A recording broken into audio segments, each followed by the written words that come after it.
the participants are joining. Okay. So, ladies and gentlemen, dear speakers, the guests, and overall dear participants of the series of webinars, my name is Wojciech Bańczyk, and I'm the manager of the American Law Program, taking place in joint effort of the Catholic University of America, as well as the Jagiellonian University in Krakow for already 22 years, being a part of more than 30-year-long fruitful cooperation of the two universities. The next American Law Program starts from next week. So this is also the very last moment to get acquainted with large extent how it works and how it can profit your future careers. So we look forward to all of you who haven't yet experienced this endeavor, just to consider that maybe it would be worth to give American law a try and see how it may affect your future career. It's a great pleasure for me to express the undeniable happiness that you all joined us here during this online meeting, the last one in the second series of contemporary challenges in American and global law, that was devoted to the issue of legal profession. Let me also express my sincere gratitude to speakers, to Mr. Roman Iwański, partner of B2R Law in Warsaw, but also with headquarters in quarters in Krakow, with whom we've had very fruitful cooperation during the workshop organized by the B2R law firm, during which many of American Law Program participants got the opportunity to work there, and even some of them stayed there for a little longer than just pure apprenticeship. Let me also introduce Mr. Tomasz Zielenkiewicz, who is lawyer in Domański, Zakrzewski, Palinka, the law firm in Warsaw as well, who is the graduate of our LL.M program offered by the Catholic University of America in cooperation with the Jagiellonian University in Krakow. Finally, let me introduce and also thank for participation in this webinar Mr. Stanley Woodward, who is the graduate of JD studies of the Catholic University of America, who has also generously agreed to devote some of his time, especially time right now during the trial, in which he will present his idea and his perspective of how American legal patterns, how law firms in the United States differ, and what kind of characteristic they bear.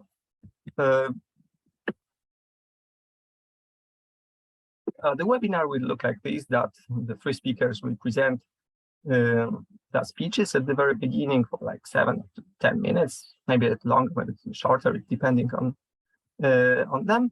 And then we could continue our discussion, most likely with questions written on chat.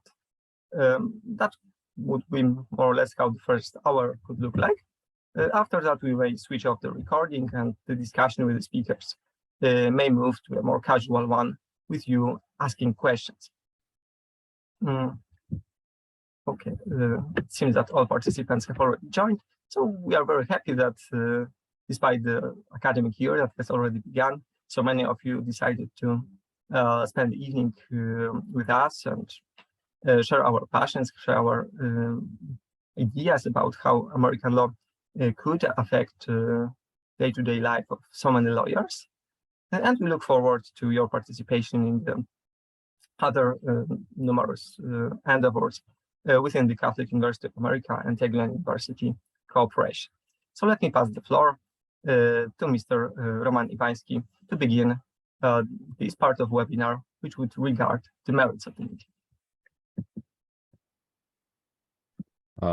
Thanks for that introduction, Wojciech.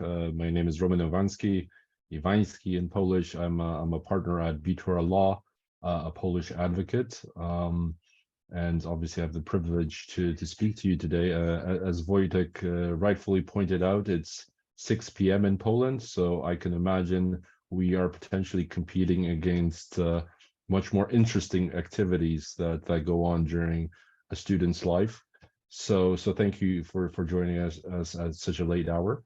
Before I get into the topic of the discussion, my general remark, again, I've studied law in Warsaw, in Poland, and Florida in the United States. And one thing I do remember from my legal studies and then shifting over to work for law firms is the studies helped me prepare, understand law, but they didn't teach me a lot about how legal business works. And obviously, it took me a while to understand how that works. It took me a while before I obviously became partner. But I think it's a good idea from your perspective to be as much in touch with the legal market as possible. As I said, I mean, the more you understand what your future careers might look like, the better you can shape your plans, your preparations for this. And that's something I think I personally lacked 15 or how many years ago this was. I think it was 15 years ago.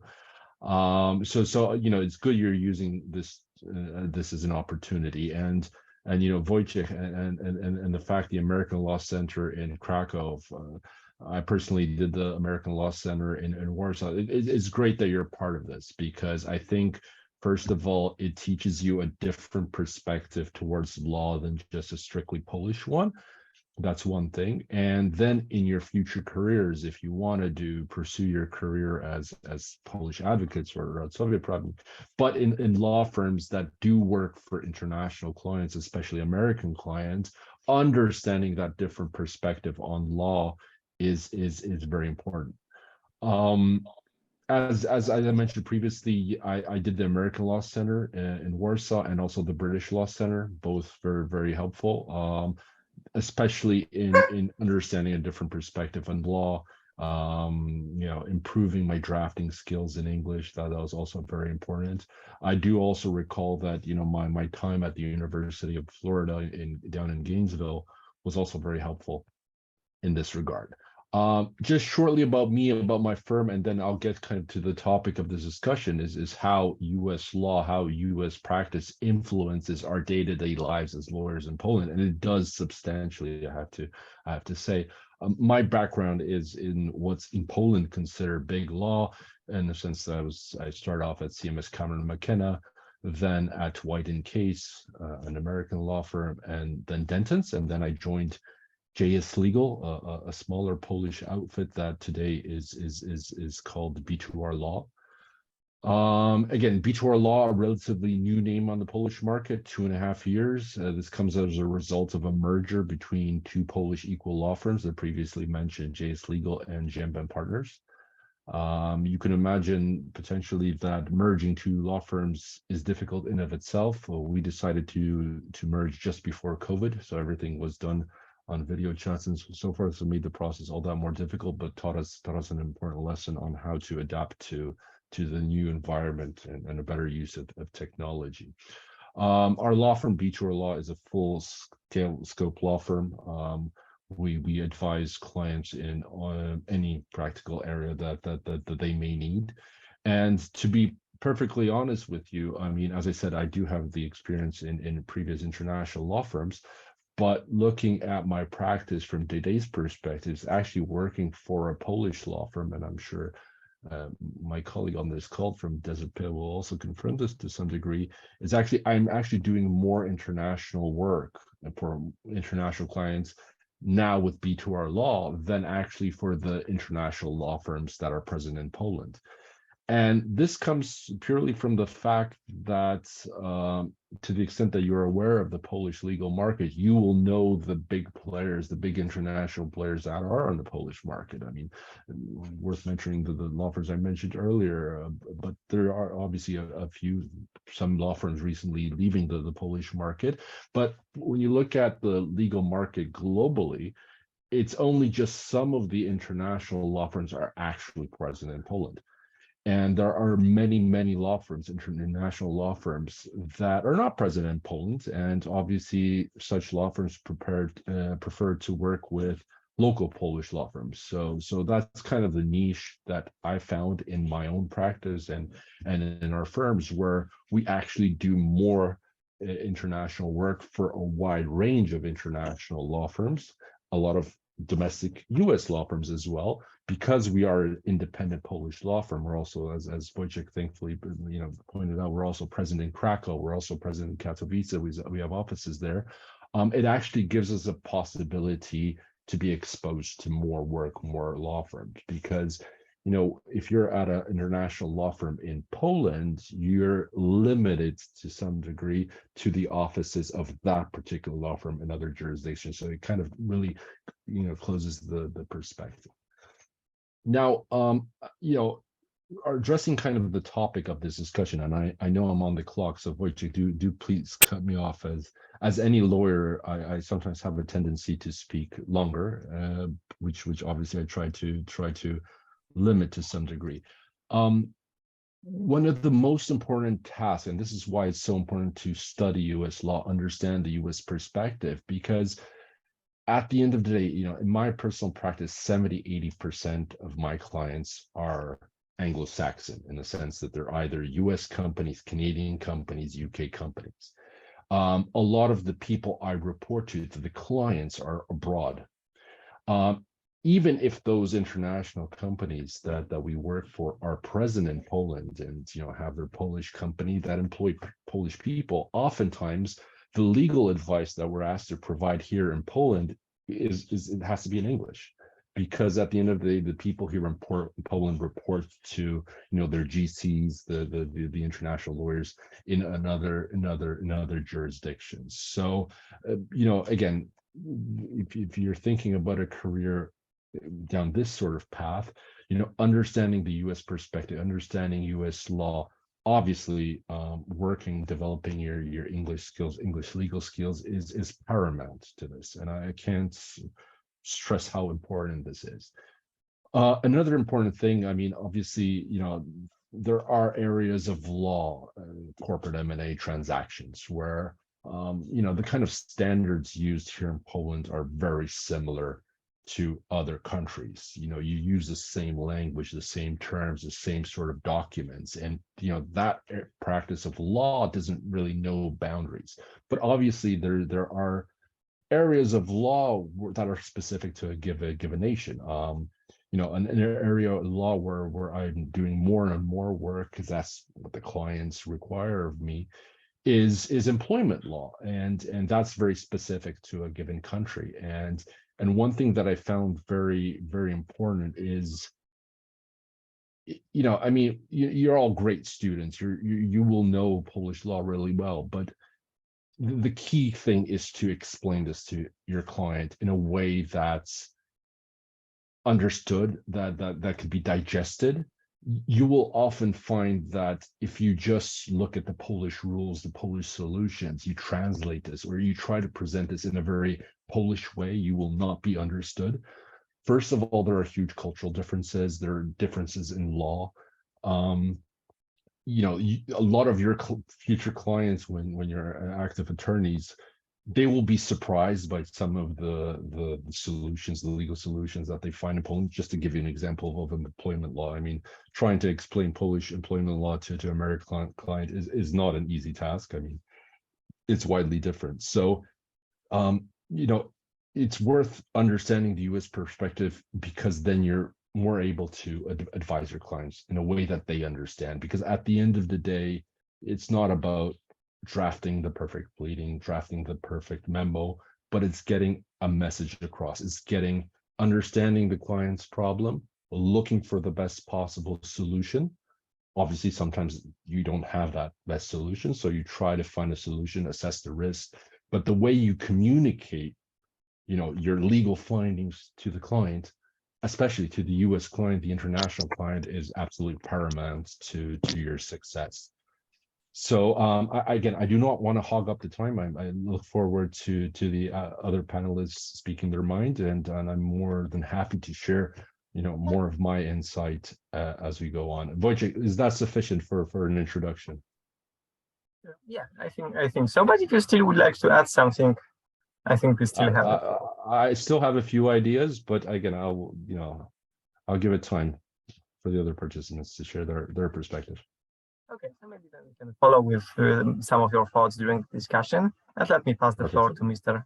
Zielenkiewicz. Tomasz. right now. Thank you.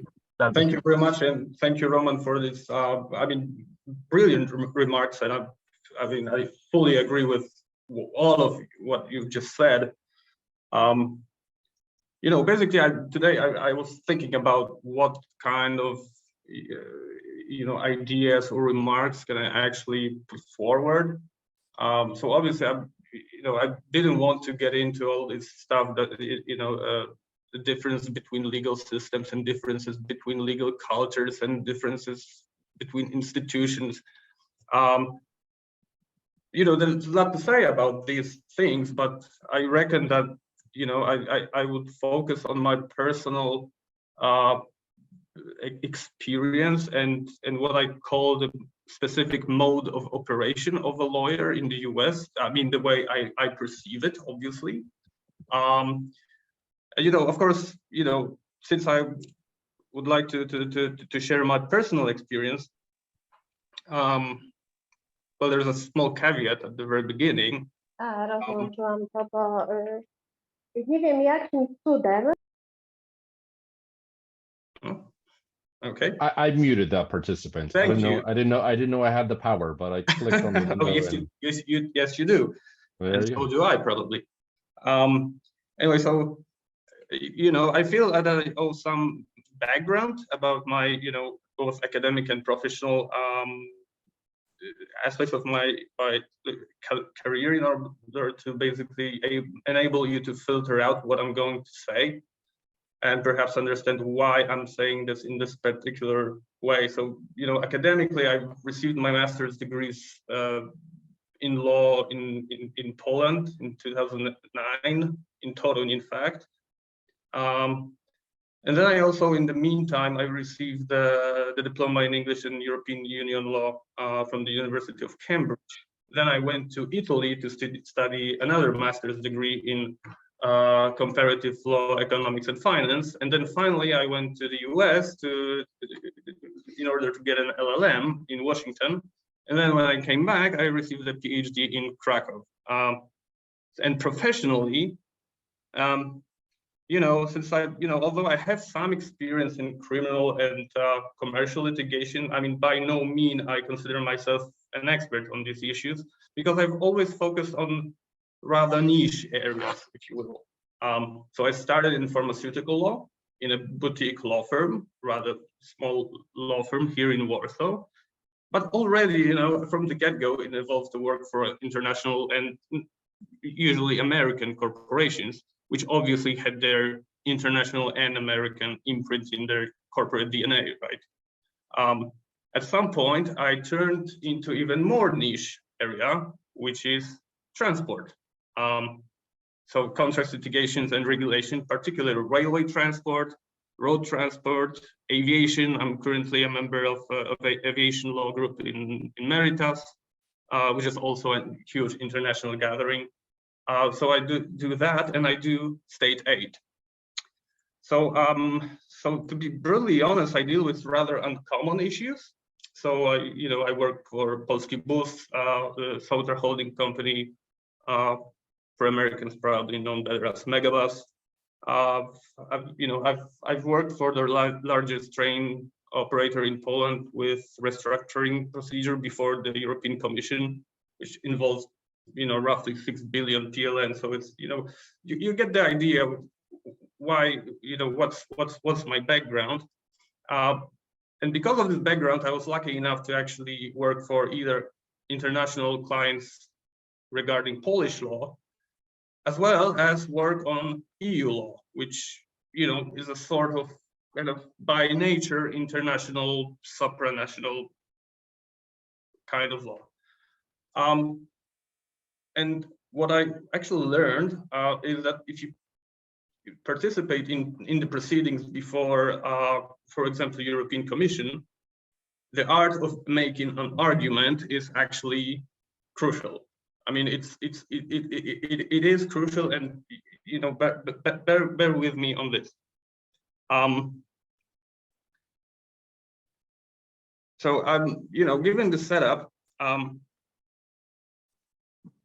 there are certain similarities with how American lawyers operate and how they make arguments and how they present arguments. This is kind of the key issue here. So when I was studying in Washington, I've been a bit baffled by the way the law is taught there. So rather than studying as you would normally typically do in Poland, rather than staying with a certain structure of the legal system, where the individual case is at the bottom of the whole system, we actually started from the cases themselves, without any knowledge about what's above it. So, and I found out that if you start in this kind of pattern, you immediately focus on what you can discern from the cases, meaning arguments and how to argue. And this is absolutely crucial. So immediately you learn not to take and behave in a certain way, to have a certain attitude, not to tell the court what it can do, but rather what it should do in a given factual background. And that's something that is, I found rather unique. I mean, it sounds quite obvious, right? But after law school in Poland, I was kind of surprised with that. So the attention to the argumentation as a way of actually, operating, the way of establishing what is right, an urge to battle through the arguments, rather than simply relying on the authority. That is something that that I found particularly interesting in an American background, and that's what I found particularly useful in my career here in Poland. The second thing, and I think it is the most important thing, and Roman, actually you touched upon this, and it stayed with me for years. This is the stuff that I learned during my legal writing and research course in Washington, is how to write and how to present your arguments.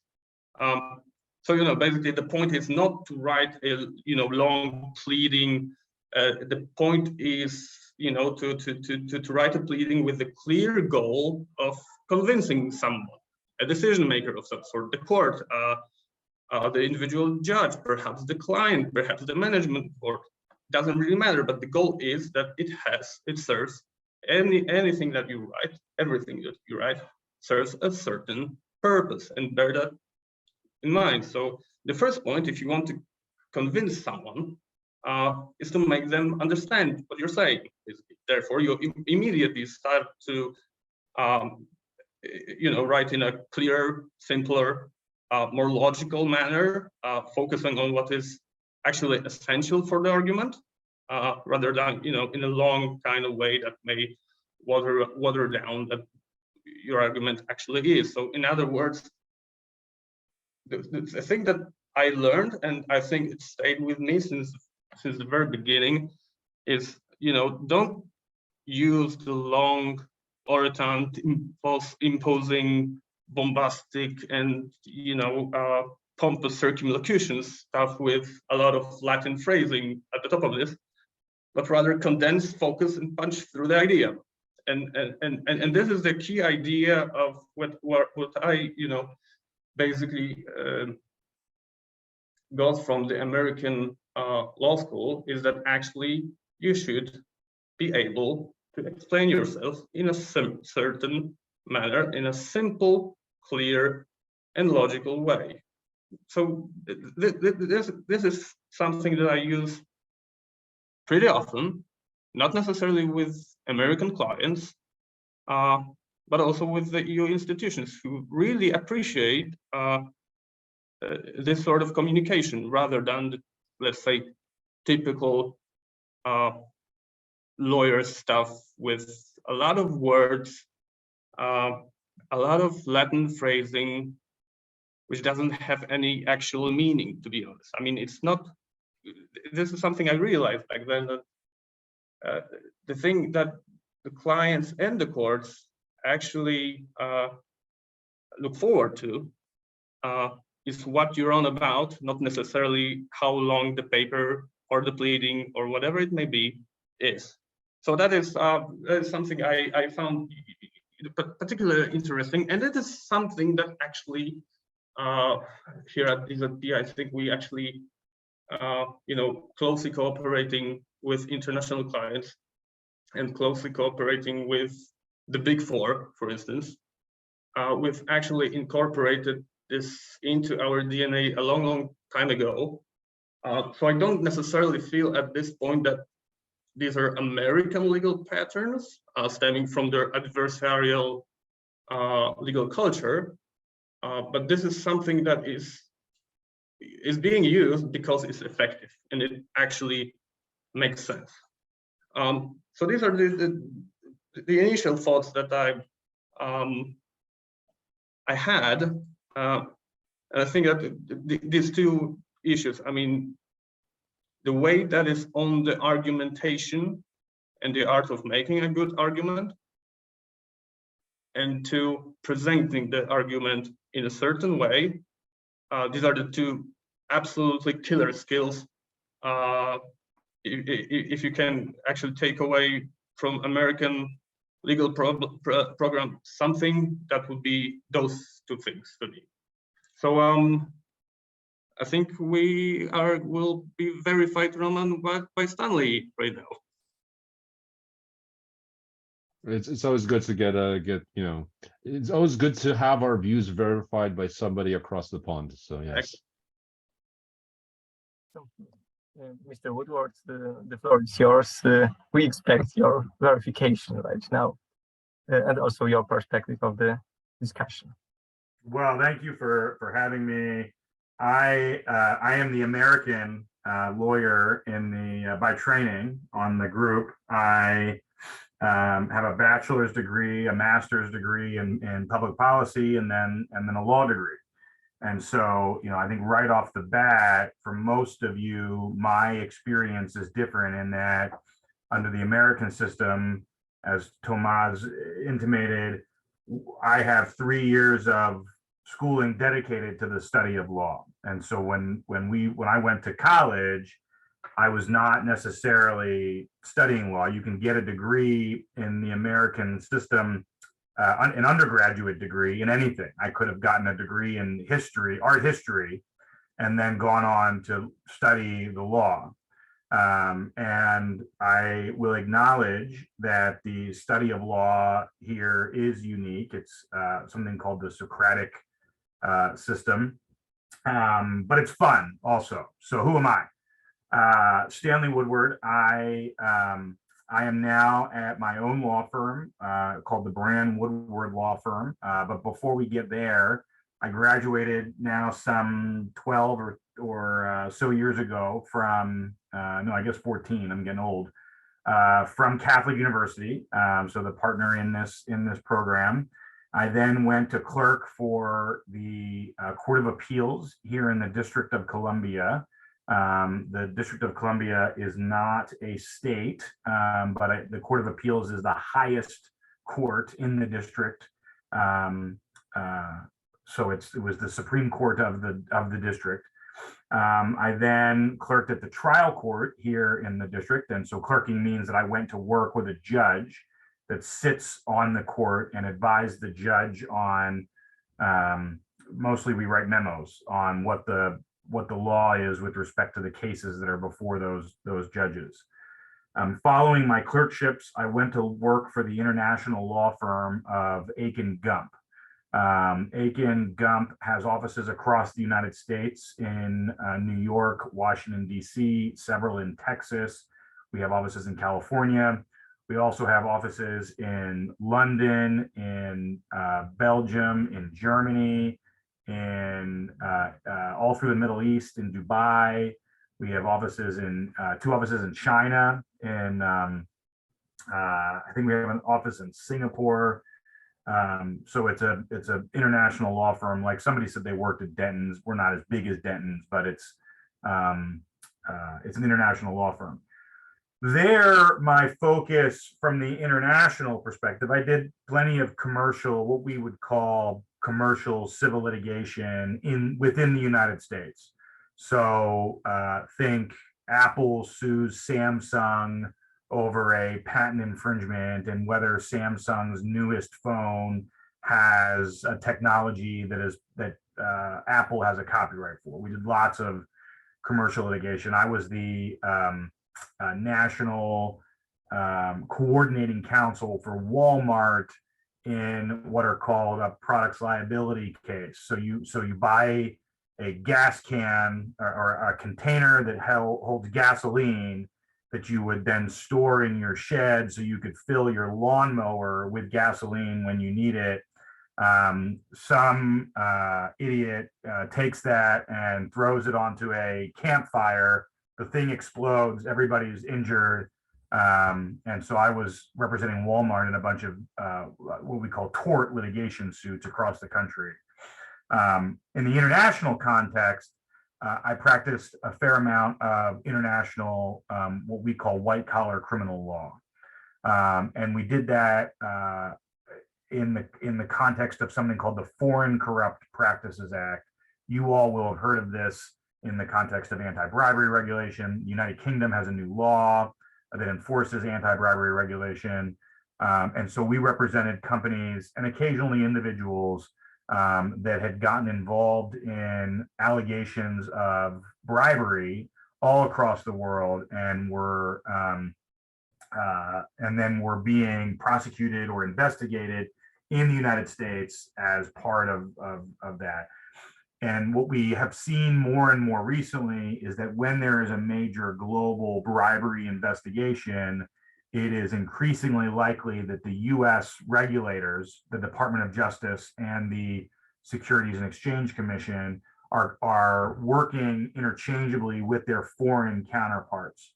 And so if you think about some of the major stories in the international press, I think probably the best well-known one is going to be the FIFA scandal, where we saw a number of high-ranking FIFA officials prosecuted for various bribery-related crimes. We also saw a bunch of companies that were alleged to have been taking bribes from the FIFA officials in order to get broadcasting rights. We saw cooperation between officials in the UK, officials in Switzerland, officials in South America. Just to name another example that I spent a lot of time working on would be the Lava Gato scandal in Brazil, where we saw officials at PDVSA accepting bribes. There's the Odebrecht scandal, which is international. And so we represent companies that have been drawn into those scandals alleged to have either been directly involved in the payment of bribes, or companies that are not directly involved and want counsel to help them navigate these investigations in a way that does not create criminal exposure for them. And so, for example, I long have represented Coca-Cola in helping that company design and implement its international anti-bribery and sanctions-related regulations. And so I've spoken all over the world to various Coca-Cola distributors about how the anti-bribery regulations come into effect. In May of 2020, I launched my own law firm, I left Big Law and started a boutique firm whose focus is pretty narrowly on the clients that I was servicing at the Big Law firm. You know, I had a stable of clients. They were willing to come with me and help me to start a law firm. And my area of expertise has to do with what they need me to do. The new clients that I bring on as part of the boutique have focused in really three categories. The first is that myself and my law partner are experts in what is called a congressional investigation. And so here in the United States, I can't speak to Poland, but I know you'll tell me if this happens as well. Here in the United States, our legislative branch, our Congress, or I don't know if you all have a parliament, but our legislative branch has pretty broad investigative powers. And so Congress can issue you, an individual or a company, a subpoena and ask you for information. And you can imagine, if you take Coca-Cola, for example, they don't want to reveal a lot of information to the public about what the company is or is not doing. And so there's a back and forth about either an individual or a company's rights in responding to that congressional investigation. Second, I have focused quite a bit on white collar representation of individuals. And so I'm in trial right now in a relatively, I don't know how high profile it will be internationally, but in the United States, if you're not familiar, there was a riot at our Capitol building on January 6th. Lots of people stormed the Capitol building. The allegation is that there was a desire by those who participated to stop the lawful transfer of power from President Donald Trump to President Joe Biden. I represent individuals in the group called the Oath Keepers who are at trial right now. Again, the allegation is that those individuals sought to stop the lawful transfer of power from from Trump to Biden. And then, I represent a lot. I represent individuals right now. There's a lot of folks who are in the Trump administration that are being investigated. You may have read about certain boxes at the Mar-a-Lago estate in Florida, or what was Trump doing on January 6th. And so there's a lot of that work right now for a small law firm like ours, and I'm happy to talk about my view on the distinction between big law and boutique law. And then finally, I do traditional commercial civil litigation, but that's, if I'm being honest, that's really focused on the existing relationships that I had at Akin Gump, that I left the big firm and they brought me on. And now what I have the privilege of doing really is supervising other lawyers servicing these national litigation projects, but doing it, without having to stay up all night writing the briefs that have to be filed. And probably the highest profile litigation I'm in right now is the representation of, if you've heard, Juul is a company that makes e-cigarettes that are notorious now for allegedly Juul was marketing those to youth, to teenagers and to younger. I don't represent Juul. I represent the company that makes the liquid that goes into the Juul pods, they call them.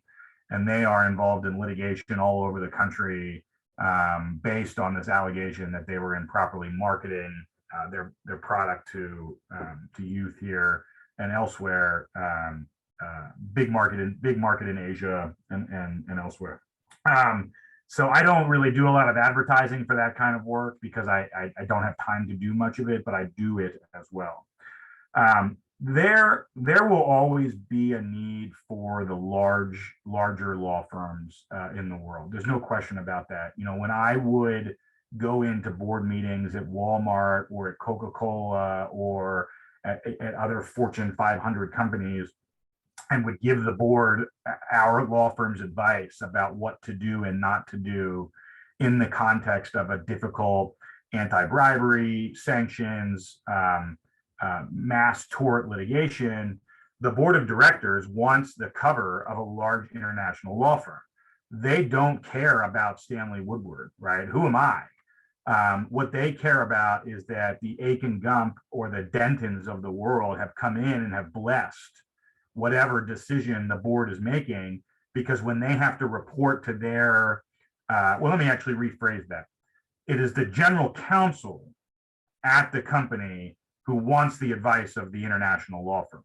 Because when the general counsel and I go to the board and present a business proposal, the board wants to know that Akin Gump is blessing this and that an international law firm is blessing this. They don't want Stanley Woodward. They don't even want their general counsel. They want the advice of an international law firm. Why do they want that? Well, not because they want to pay a premium for a big law firm. They don't like paying legal fees, because they know that the Akin Gumps and the Dentons and the other large law firms of the world have serviced clients in similarly difficult situations. We've gone into the trenches and advised the board and the general counsel on how to navigate a whole host of issues, and whether that is the potential for a stock, for a shareholder litigation challenging the decision, Or, what if the company goes out of business as a result of the litigation? Or how are we going to insure ourselves moving forward? They want the big law firms. I'm not competing with Dentons right now. I'm not competing with Aiken Gump right now. I might get brought in to sit in the corner and say, is Dentons maybe spending too much money on this case? Could this be done a little bit less expensively? Sure, I do a lot of that right now, but I'm not going to be the one making the presentation to the board because they want somebody at the big law firm. I'm okay with that. I don't necessarily need that pressure. I've got 3 kids and 1 on the way at home. What I'm doing now that I was never doing at Aiken Gump is sitting at counsel table in a courtroom trying cases. And so that's where the boutique firm comes into play. When I was at Aiken Gump, Coca-Cola could not afford to pay Aiken Gump to try a case for them. I'm spending 60 to 80 hours a week right now preparing for this trial. If I was at Aiken, there'd be an army of us. There'd be 5 of us working on the case.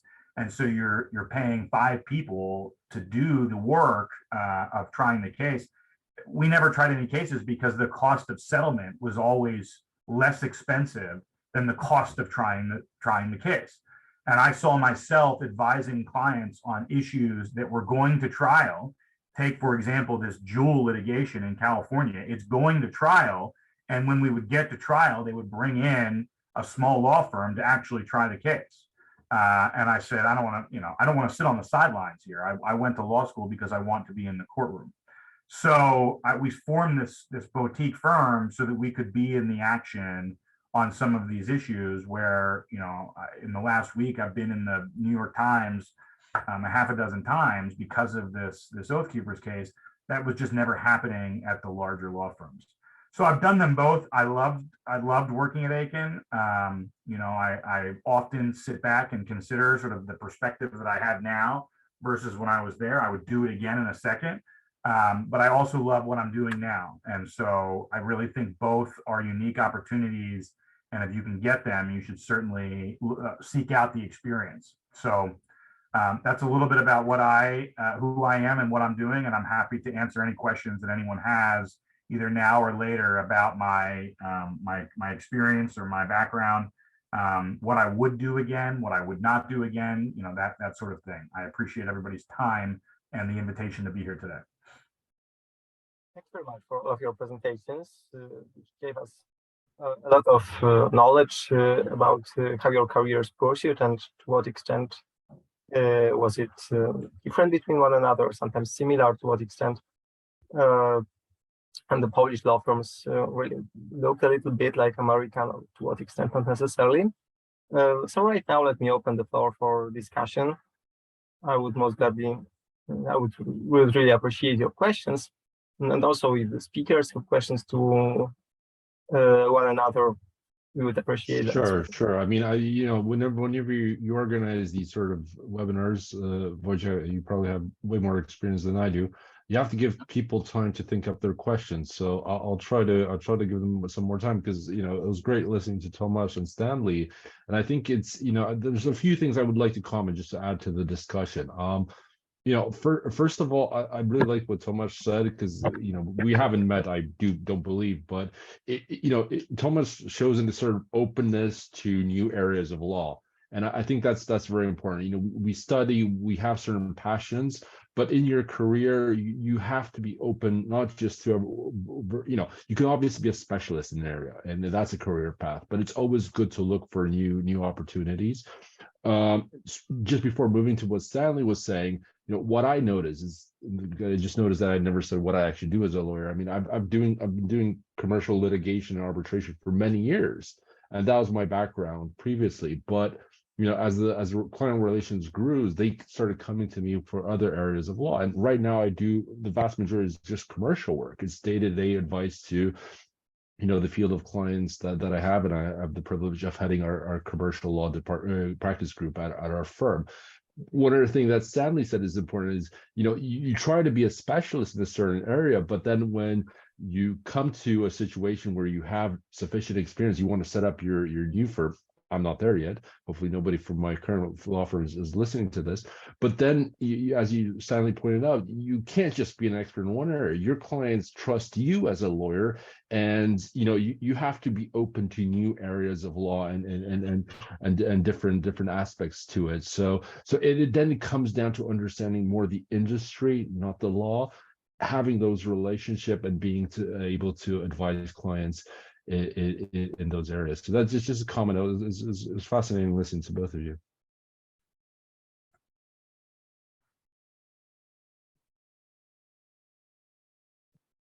Well, you bought them time, but still no questions.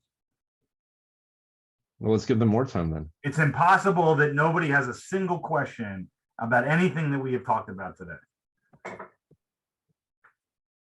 It's most difficult to ask the first one. There's no wrong questions. You're obviously students. You'll be starting off working for firms. Obviously, you're expected to have some area of knowledge, but again, the worst thing that a junior associate can do at a law firm is be afraid of admitting he doesn't know something or doesn't understand the assignment and waste time.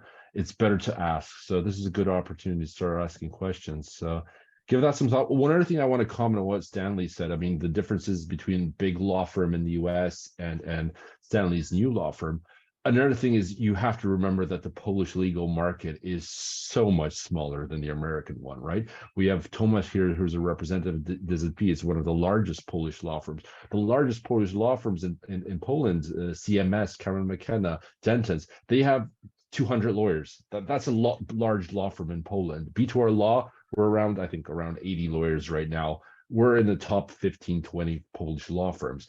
We're very small compared to the US market. And what Stanley was saying, the big corporations, and then when they have huge cases, they just, first of all, need the manpower, the people power to deal with huge cases. But yeah, so that's another huge difference, I think, between the two markets, right? Yeah, that's exactly right.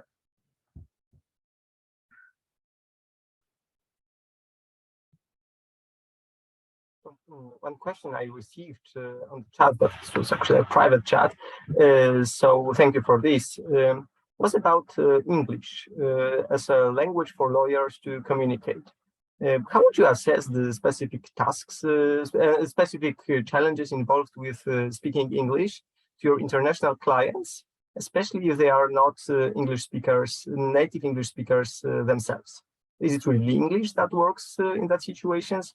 How do you deal with situations in which the two languages, the two states, Poland and the other state, do not really have the same institutions as the common law system, and therefore the English language makes it a little harder to express what kind of legal concept you are referring to? Yeah, that's a really good question, and that's a very difficult issue. And I think the first hurdle that I find myself wanting to overcome is the notion that Americans are ignorant and they're not considerate of that very issue. And I think that some of my success internationally has come from my willingness to meet with a client in whether it be Poland or Germany or France, and accept at the outset of the conversation that my understanding not only of your language, but of your legal system is limited. And I'm not equal to you in that conversation. I think the next layer, and depending on the relationship with the client, so my largest client right now is the largest private oil and gas producer in Argentina, a company called Pan American Energy. I've been working with them for over 10 years. I regularly travel to Buenos Aires to meet with them. And something I committed to them early on as our relationship was developing was to learn Spanish, not because I would become a proficient speaker in the language of the law, which, as the questioner points out, is not always going to translate so cleanly, right? I can learn Spanish on Duolingo or Rosetta Stone, but they're not teaching me Spanish in a way that is legal. But I find that just the effort of undertaking the learning of the language shows my respect for the culture and the identity of my client. And I can explain something in Spanish, and there's an expectation that I will again explain it in English to make sure there is no confusion. So I do a lot of presenting with a United Nations earpiece, right? With a translator or an interpreter on the line. But I find a lot of lawyers walk into the room and assume that their audience will want to speak in English, and they don't appreciate that our system of law is unique. And that means that there are different rights and privileges that apply. A perfect example in the UK is that there is an expectation that when a company conducts an internal investigation, that is, they bring individuals into my office and I ask them questions about the bribe payment and why did you make it, and did you know it was a bribe, and who told you. There's an expectation in the system in the UK that the company is going to turn all of that information over to the investigating authority at the outset of that investigation. That's not true in the United States. I can have a conversation with my chief executive or my general counsel, and I can maintain that privilege with that individual and never turn it over to the government if I don't want to. So that's a long answer. I think the short answer to your question is it is a challenge. The best way to address it is to acknowledge that challenge at the outset, and don't come into the room and assume that you know everything about the client or the legal system or even the culture that you find yourself in. I think Tomasz, that's a very good point. I have to say. I mean, basically assuming that you know everything is a dangerous stuff, because obviously you don't. And the longer I study and the longer I practice law, I fully appreciate the fact that there's a lot of things that I don't know, and it's a good thing to admit that, because it gives you the opportunity, first of all, to learn something new, which is always beneficial, and second of all, to be open to what your client is actually saying. And actually, in my practice, I mean, I quite often I ask questions and I listen, and I admit that I don't know stuff, and I learn from a client quite a lot of it. So there's always this nagging feeling in your head that, okay, I'm not really allowed to admit that I don't know stuff. The truth of the matter is, yes, you are, and two, actually clients treat you as with more respect and actually more trust if you do that, because it is a way to create a bond with your client if you actually start the conversation and not actually telling him what to do and what not to do. So I think I fully agree with you on what you just said. If I could just add on to the language issue, I do appreciate what Stanley was saying, especially kind of from the Americans' perspective. You'll always be accused of kind of seeing the world just around you and kind of the rest of the world. And I think from a U.S. lawyer's perspective, he wants to do international, appreciating different cultures and languages helps. If you're ever in Poland, Stanley, do try speaking Polish, and even if you fumble it, people will really appreciate it here. Just a tip about Poland. But when it comes to the Polish legal market, and obviously students of law here in Poland and potentially planning to work for firms here, as a firm, we have German capabilities. We have a German partner, several associates, because we have some German clients. We have slightly smaller French capabilities. But to be perfectly honest and frank with you, 95% or plus of the work, obviously Polish when it comes to Polish courts, Polish clients, but with the international stuff is going to be in English. I mean, the language of business nowadays is English, and obviously you need to adjust the English you're using.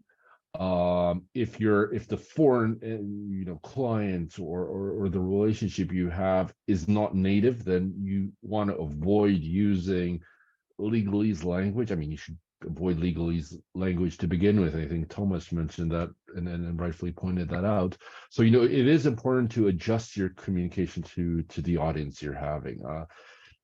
Again, I think I started saying about that, and I think something we maybe aren't taught that much in law school, especially in Poland, but kind of the aspect of communication and getting that message across is absolutely paramount. Because, you know, at a certain point in law firms are important, there's a current professional level of everybody, but I think you could get that competitive advantage by being a good communicator. So I mean, work on your English, however, always worth. I mean, knowing other languages is helpful, but you know, just concentrating on German or French and lagging behind on the English might kind of limit your abilities, at least for the international work. Yeah.